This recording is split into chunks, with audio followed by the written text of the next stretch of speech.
Hello ভাতিজা, কি অবস্থা সবার, কেমন আছো? জানিয়ে দিতে আসলাম প্রত্যেক দিনের মতন খেলা দেখার শিডিউল।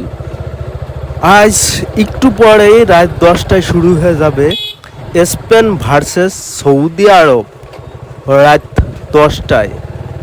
তারপর বেলজিয়াম ভার্সেস ইরান, এদের খেলা হবে রাত 1টায়।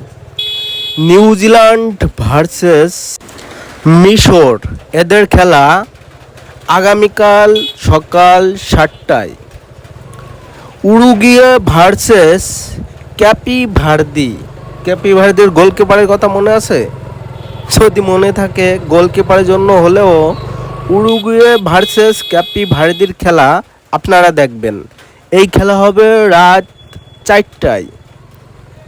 আর্জেন্টিনা ভার্সেস অস্ট্রিয়া, এদের খেলা হবে আগামীকাল 11টায়, আগামীকাল সকাল 11টায়।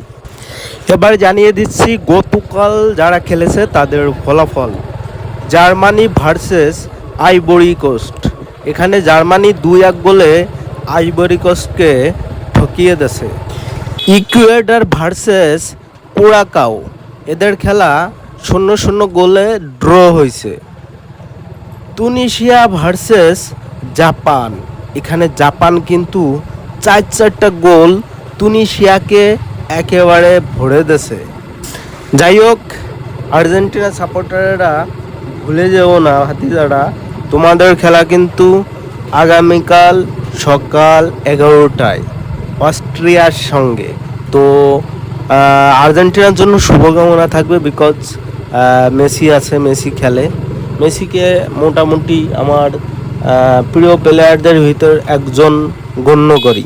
মেসি বিশ্ব সেরা, এটাও আমি মানি, ঠিক আছে? তো দেখা যাক কি হয়।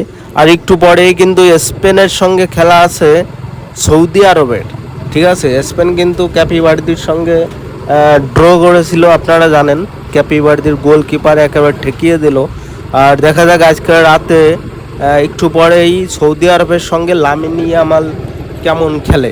তো সৌদি আরব যেহেতু মুসলিম দেশ, তাদের জন্য তো অনেক অনেক অনেক বেশি শুভকামনা থাকবে যাতে সৌদি আরব জিততে পারে।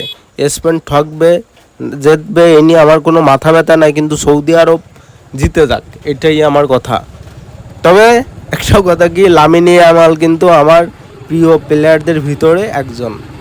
যাই হোক ভাতিজারা, খেলা উপভোগ করো।